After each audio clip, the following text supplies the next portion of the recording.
जी अस्सलाम वालेकुम, मैं हूँ फ़ैज़ान अहमद। आप देख रहे हैं प्रोग्राम कराची बोलेगा। एक ऐसी दास्तान कह लें कि एक ऐसी कहानी कह लें जो सुनने में तो आप सुनेंगे तो आपके पैरों तले ज़मीन निकल जाएगी, लेकिन दुनिया है और कई ऐसी दास्तानें सुनने में भी आती है, देखने में भी आती है। ये दर्द हकीकत है।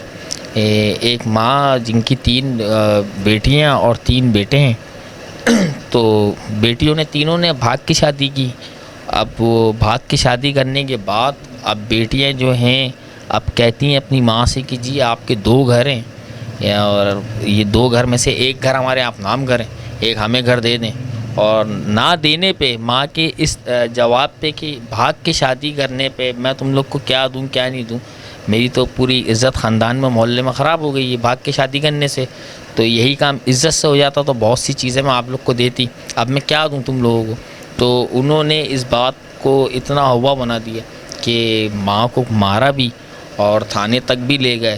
तो अब इन्हीं की दास्तान है, इन्हीं से पूछते हैं, मेरे पास तो कोई अल्फाज नहीं है, अब इन्हीं से जानते हैं। अस्सलाम वालेकुम। वालेकुम सलाम।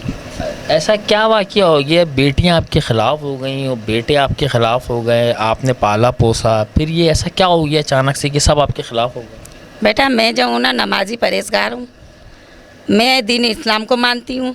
मैं ये पेंटे वेंटे नहीं मानती हूँ, ना मैं ये चाहती हूँ दरवाजे पे खड़ी हूँ, ना किसी से इश्क लड़ाएं। मैं 5 टाइम की नमाजी तहज्जुद गुज़ार हूँ। ये लड़कियाँ कहती हैं हमें आज़ादी दो, क्यों आज़ादी दूँ, कैसी आज़ादी दूँ?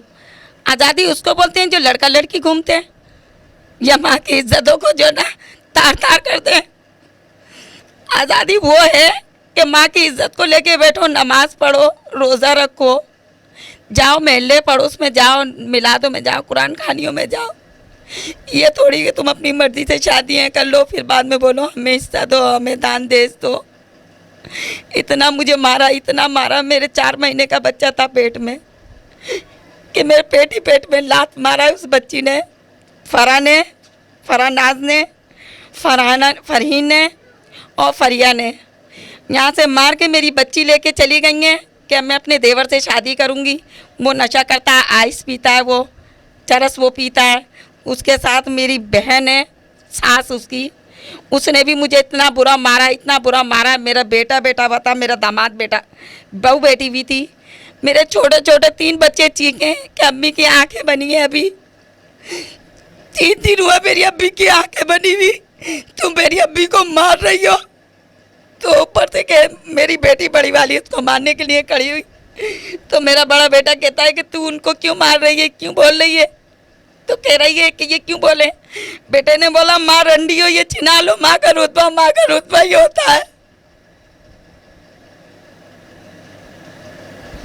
मुझे वह बताएं, जब आपके पहले हस्बैंड का इंतकाल हुआ, आपने दूसरी शादी की, कोई इसमें बुरी बात नहीं है, आपने इद्दत ख़त्म करने के बाद दूसरी शादी की, आपको भी सहारे की ज़रूरत थी, तो कई बेटियों को ये एतराज़ तो नहीं है कि आपने दूसरी शादी क्यों की? बेटा मैंने पूछ के ही करी थी, मैंने बगैर पूछ के नहीं करी थी। मैंने बड़े बेटे से ही पूछा था, बेटी से ही पूछा था। मैंने कहा देखो ये हमारे देखभाल अच्छा करते ही, हमारे जानने वाले हैं, इनके भाई बदनाम कर रहे हैं कि तुम्हारा चक्कर चल रहा है। बेटा कर लूँ मैं, कर लेगा भी कर लो। आज वो बच्चियाँ बड़ी हो गई तो आप ऑप्शन ले रही हैं कि ये गलत इंसान है। सगे भाई ने गलत काम किया, सुतेले बाप ने गलत काम किया, नाना ने गलत काम किया।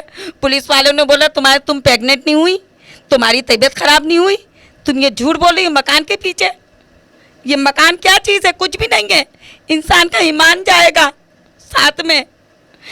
मेरी बेटियों ने मुझे इतना मारा कि मुझे थाने तक लेके गई हैं। कभी ज़िंदगी में मैं थाने में नहीं गई हूँ।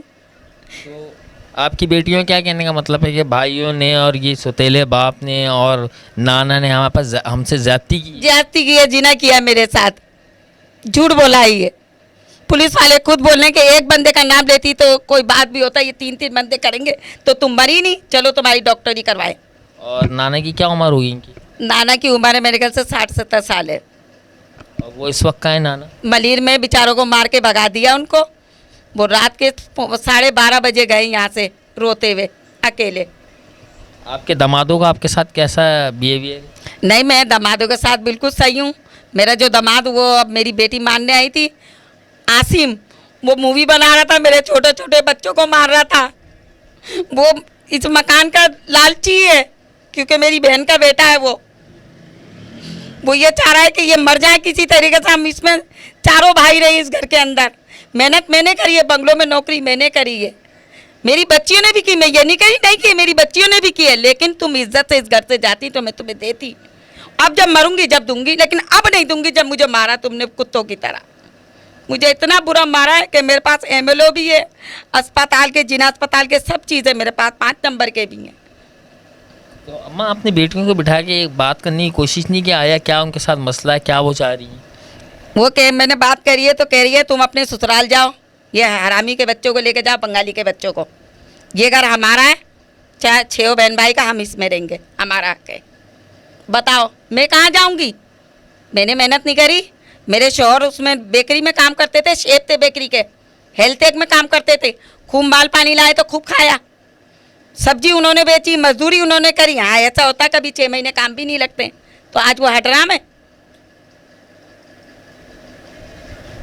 मुझे इंसाफ दिलवाओ इनसे, इन पे खुदा की कहर पड़ेगा, इन पे खुदा की मार पड़ेगी। मैं ये चाह रही हूँ मैं अपने 6 बच्चों को अपनी ज़िंदगी से निकाल दूँ, आग कर दूँ इनको मैं। अभी कानून से आपकी क्या दरख्वास्त है, आप क्या चाह रही हैं? बेटा मैं कानून से क्या दरख्वास्त करूँ, मैंने तो बोल रहे हैं वो लोग FIR कटवाओ आप, हम थाने लेके जाएंगे। तो आपने सोचा है कि बच्चों के खिलाफ FIR कटवाना है? तो मैं यही तो चुप बैठी हुई हूँ, मैं कह रही हूँ मैं बेटियों पे कैसे FIR कटवा दूँ? जो उन्होंने नहीं किया वो इल्ज़ाम इनके ऊपर आएगा, फिर ये और बागी हो जाएंगी। मैं खुदा के घर कैसे मुँह दिखाऊंगी? ये तो मार के चली गई अपनी माओ को। इन्होंने खुदा का नहीं सोचा, लेकिन मैं खुदा का सोच रही हूँ। मैंने बोला अगर ये एक दफे आ जाए मुझे मारने तो तुम FIR कटवा लेना भाई, फिर आप इसको बंद कर देना, नहीं तो अभी कुछ नहीं करो।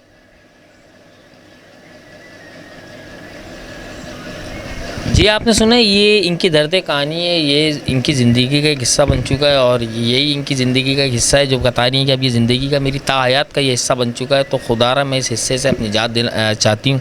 और मैं कानून का सहारा इसलिए नहीं चाह रही, जाहिर सी बात है बेटियाँ शादीशुदा हैं, ससुराल है, और कहीं और बदनामी, उनकी ज़्यादा बदनामी हो पुलिस की वजह से और कोर्ट कचहरी की वजह से।